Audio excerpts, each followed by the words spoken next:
Hello guys, for today's video ay gagawa tayo ng tokwa balls. Sa halagang 150 pesos, meron ka ng pang-ulam. Ito talaga ang tinatawag nilang tipid tip. Bali, tatlong ingredients nga lang pala guys ang kailangan dyan. Ito ay ang tokwa, carrots, at leeks. So, una ang kailangan nyo gawin ay masama-sahin yung tokwa. Huwag nyo na nga lang pansinin guys ang aking boses dahil may abot-sipon ako. At kapag ganito lang ang texture niya, pwede na yan. At pagkatapos nga sinunod ko na itong carrots ng balatan. Ito yung tatlong carrots. Tapos sinunod ko na nga rin yung leeks. Bali, ang ginawa ko nga pala guys sa carrots ay minano-mano ko ng ganyere. Yan. Tapos dito naman guys sa leeks, blender ko sa maliit naming blender. At kung wala ka naman ganyan, pwede ka naman magmano-mano na lang para mapino siya. At yung tinatamad ka naman magpino, pwede na siguro yung ganyan buo-buo. Charot lang yun syempre. At kapag naalagyan mo na nga guys lahat ng sangkap, pwede ka na magluto ng isa para malaman mo kung okay na yung lasa niya. So ito una guys, nilagay ko na yung tokwa sa lalagyan, sinunod ko na yung carrots at yung binlender ko na carrots tsaka yung leeks.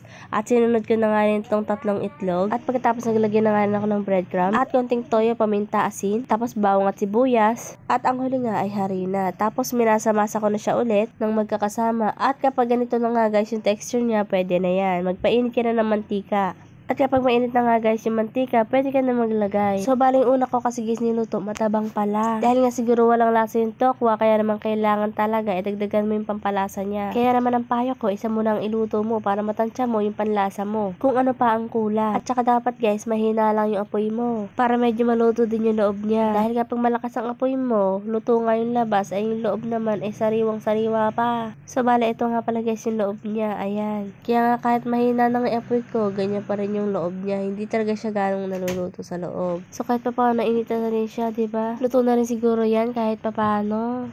At pagkatapos ay gumawa ka na ng napakasarap na suka.